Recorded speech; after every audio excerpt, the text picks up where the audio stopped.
Здрав начин на живот, лекување од одредени заболувања и превенција во емисијата Здравје на Радио Слободна Македонија.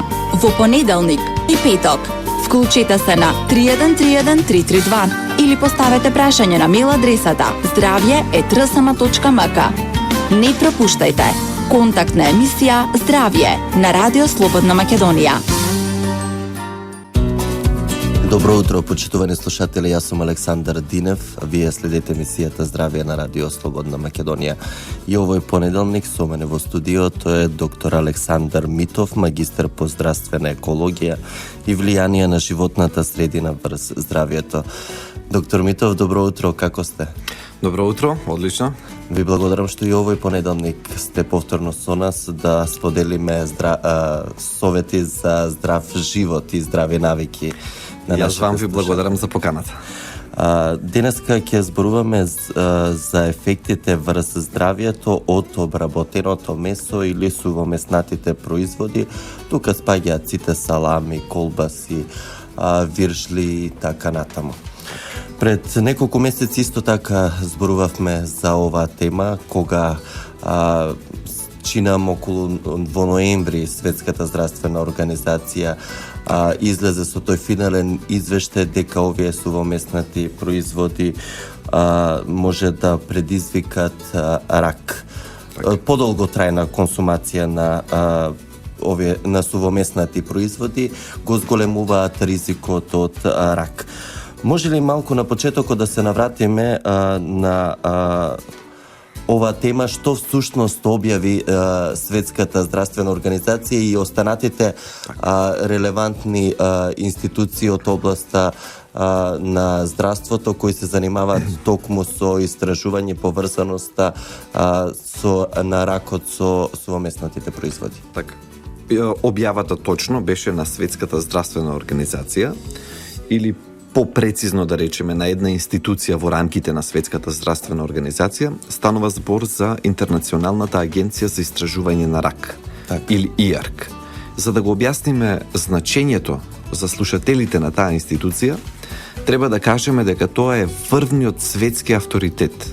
Значи, тоа е група од најдобри научници од цел свет, кои што работат на истражување за поврзани со ракот, и тие ги носат финалните одлуки и ги објавуваат како такви и тогаш стануваат официјален став на Светската здравствена организација.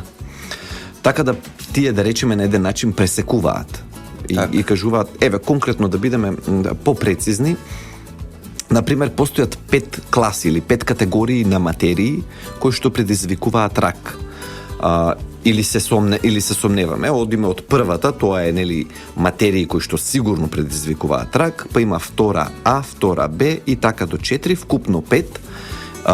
И класификацијата дали некоја субстанција спаѓа во една, во друга или во трета категорија ја прави токму ИАРК, односно Интернационалната агенција за истражување за рак. Значи, најпрвен расчистивме кој е тоа тело, кој е таа институција, да не е некој си објавил на некаде, туку дека станува... Како во фудбалот, во светски рамки FIFA, што е, така и... Тоа е врвниот светски авторитет на таа тема. Која е нивната објава? Што рекоа? Тие рекоа дека сувомеснатите производи, односно обработеното месо, го сврстија во првата категорија, во највисоката категорија. За ризикот. Да, и гласи, значи со зборови објаснето, парафразирано, присуство во првата група значи докажан предизвикувач на рак. Значи канцерогена материја. Тука спаѓаат азбестот, тука спаѓа тутунот, тука спаѓа и алкохолот. Значи, сувомеснатите производи беа сврстани помеѓу, да речеме, најлошите материи, или ако треба да прецизно да кажам, велат дека 50 грама на дневна консумација на обработено месо, тоа би било 2 парчиња сланина, да речем 2 тенки парчиња сланина, го зголемуваат ризикот од рак на дебело црево за 18%. Што, голем, значи, само само 2 парчиња сланина, тоа особено е проблем, ајде да речеме кај нас сланината не е толку до толку често употребуван производ. Например во Англија, таму имаше голем одек ова објавување, бидејќи нели така наречените утрински јајца со сланина, таму е многу традиционален. Тоа е доста традиционален доручек и таму имаше голем проблем. И второто нешто кое што го објавија, покрај тоа дека во првата категорија беа сврстени сувомеснатите производи, во следната, така наречената втора А, или со зборови кажано веројатно предизвикуваат рак, беа сврстени сите црвени меса, односно телешко, кој беа останатите, свинско, значи и јагнешко. Значи тие беа сврстени во категоријата веројатни предизвикувачи на рак. Так, една подолу. Доктор Митов, кое е тоа обработено месо или процесирано месо и предизвикува ли рак всушност тоа? Така, конкретно убаво прашање, заради тоа што нели процесирано месо може да звучи по нејасно. Тоа не е било кое месо кое што било само ставено, да речеме, во да се смели и тогаш кога е веќе смелено дека е такво. Не е такво. Сите меса кои што претходно е подготвено сигурно со нешто. Да, всушност можеби еден од најголемите проблеми се тие презервативи кои што му се додаваат на обработеното месо. Бидејќи треба да му се продолжи векот, нели, сувомеснатите производи може да траат со месеци, дури и на отворено, или во фрижидер на не толку ниски температури, и под Б треба да им се даде мирис, вкус, да бидат попримамливи.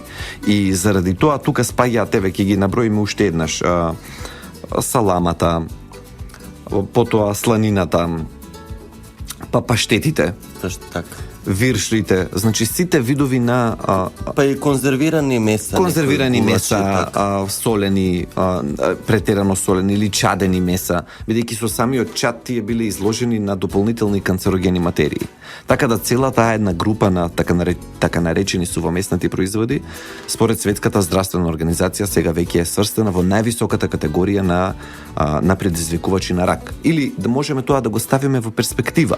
Например, на светско ниво, од сите случаи на рак на бели дробови, 86% е пресметано дека отпаѓаат на тутунот, на пушењето. Значи 86% од сите случаи на рак на бели дробови се заради пушењето. Што се однесува пак до ракот на дебело црево, на светско ниво, 21% од случаите на рак на дебело црево се нашло дека се токму од консумација на сувомеснати производи. Или ако пресметаме во вкупен терет, како што го нарекуваме вкупен товар од рак, од сите случаи на рак 19% се должат на пушењето, а 3% се должат на консумирањето на обработено месо, на процесирано месо или на сувомеснати производи. Така да, ова се важни бројки да ги знае човек и важно е особено да се знаат во делот на медицинската фела, бидејќи станува збор се повеќе и повеќе за неопходна потреба од превенција и така наречена здравствена едукација на населението. За да ги информираат и да им препорачаат на своите пациенти, докторите, дека со оваа статистика, затоа што друго е кога наш слушателите ќе не слушаат бројките, фактите се тие, меѓутоа друго е кога лекар ќе му каже на својот пациент поголема веродостојност. Точно, знаете, тука имам многу интересен феномен. За жал медицината и потреба на медицината е да биде специализирана. Секоја гранка да навлезе во деталите. И тоа не става нас лекарите во одредени различни групи, во одредени различни зони. Едни се занимаваат со едно, други со друго, трети со трето. Контактот на пациентите е најмал на токму на тие луѓе кои што најдобро ги знаат овие работи, односно нашите колеги епидемиолози и биостатистичари. Значи, токму лекарите кои што се занимаваат со јавно здравје, со статистика, тие најмалку доаѓаат во контакт со пациенти, бидејќи не гледаат пациенти на дневна основа. А самите тие всушност најдобро ги знаат овие проценти. И затоа е добро во таа континуирана медицинска едукација низ сите специјалности да се прошири ова знаење, бидејќи ова е медицина базирана на докази, ова не е нешто измислено. Так, доктор Митов, кога сме кај процентите, но да дообјасниме поконкретно. Во кој случај или како доаѓа до предизвикување на рак, некоја конкретно рак на дебелото црево од страна на обработеното месо? Така, прашањето е зошто и е многу, мислам дека и граѓаните сакаат да слушнат како предизвикува или кои се механизмите, барем начелно. Не е прецизно до крај 100% дефинирана таа причинско-последична врска. Меѓутоа, веќе добро се знае, првата причина е дека во месото, општо, не само во обработеното, има хемоглобин, кој што особено се раздвојува на два дела.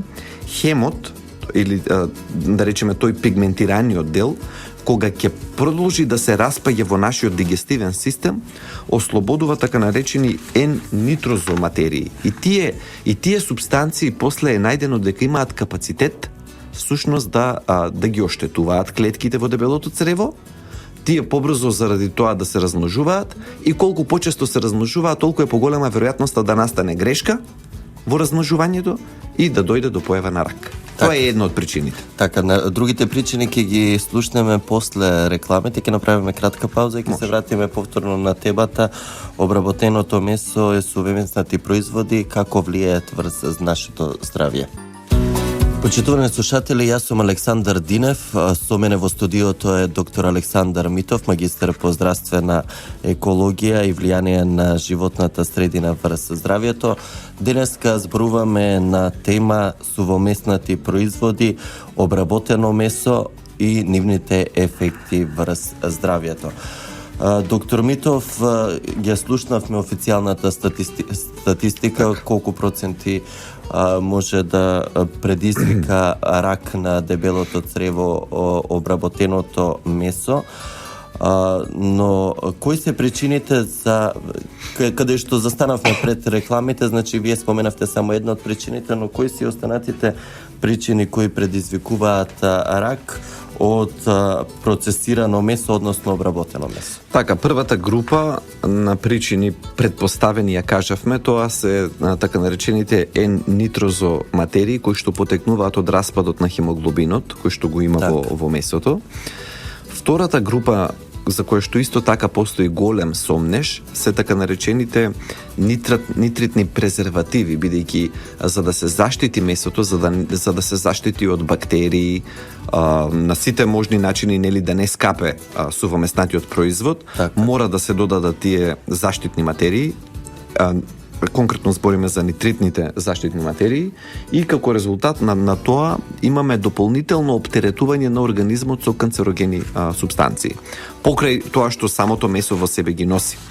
Третата група, самиот процес, ово го имаме зборено за полицикличните хидрокарбони, бидејќи самиот процес на обработка, значи самиот процес на термичко обработување на месото знае да произведе во поголема или во помала мера такви производи, и сега кога ќе видите, кога ќе се собере цел тој товар од потенцијално канцерогени материи, тогаш разбирливо е зошто е сврстено во првата категорија, во највисоката категорија на сувоместнатите производи како предизвикувач на рак. Важно е да се знае дека тука сега не зборуваме ние за квалитетот на месото. Некој тоа да не го лаже, да како е поквалитетно месото, ги нема овие проблеми. Значи, прва класа, втора класа знаеме. Да не се лажеме од тоа, или демека ова е органско, па демека кој е органско исто не. Значи станува збор за субстанции кои што се неминовни, кои што се дел од самиот производ и кои што како такви не можат да бидат извадени. Напротив, сега се разбира колку повеќе го додаваме, нели, презервативи и такви субстанции, толку може поопасно да стане, но во принцип не може да се елиминира опасноста.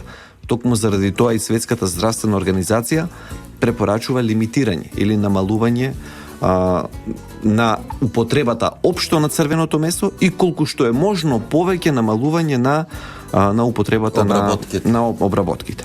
Така, го споменавте ракот, тоа го потврдува и Светската здравствена организација, но кои други болести, има ли други болести кои може честата и редовна употреба на сувомеснатото месо, сувомеснатите производи да предизвикаат и други болести?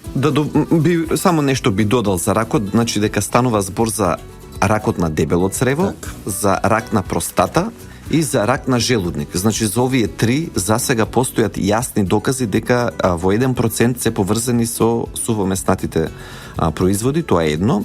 И второто, како што рековте, постои уште една цела група дополнителна на болести кои што се поврзани со консумацијата на сувомеснати производи.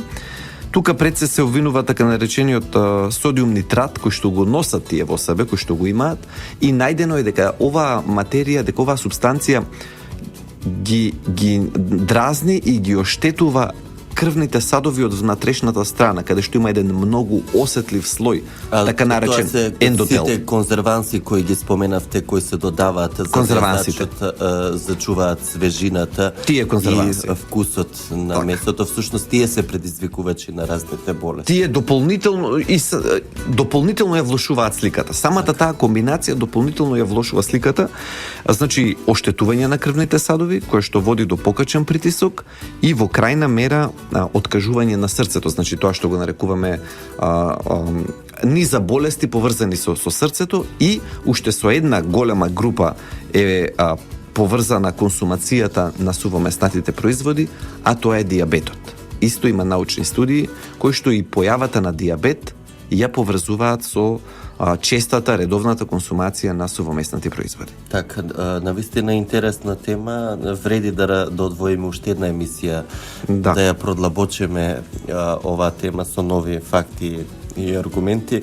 И за крај, кога ги слушнавме сите овие статистики, бројки и препораки од Светската здравствена организација, кој е вашиот совет до слушателите? Да, мислам дека е многу јасно. Значи, јас се држам исклучиво до тоа што го вели науката и што го вели Светската здравствена организација, а тоа е апсолутно да се доведе до минимум консумацијата на сувомеснатите производи.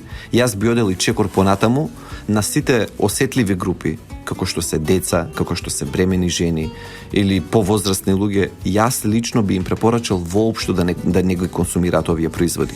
Не станува збор за есенцијален елемент од исхраната и дека без се не може без нив. Така е, може човек има друго што да јаде, ова може слободно да го изостави. Так, ви благодарам за вниманието и за советите и секако споделените информации и статистики со нашите слушатели. Ви благодарам и вам. Почитувани слушатели, тука е крајот на денешното издание на Здравје со доктор Александар Митов, магистар по здравствена екологија и влијание на животната средина врз здравјето. Денеска зборувавме за обработеното месо, односно сувомеснатите производи и нивните ефекти врз здравјето. Емисијата е во продукција на Трговско радиодифузно друштво Радио Слободна Македонија. Уредник и водител Александар Динев. Техничка реализација Далибор Зафировски.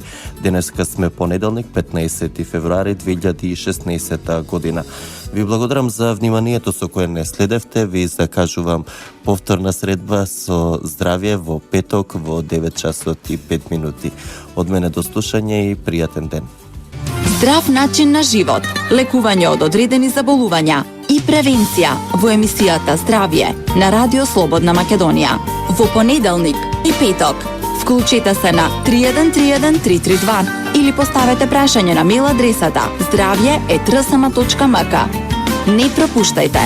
Контактна емисија Здравје на Радио Слободна Македонија.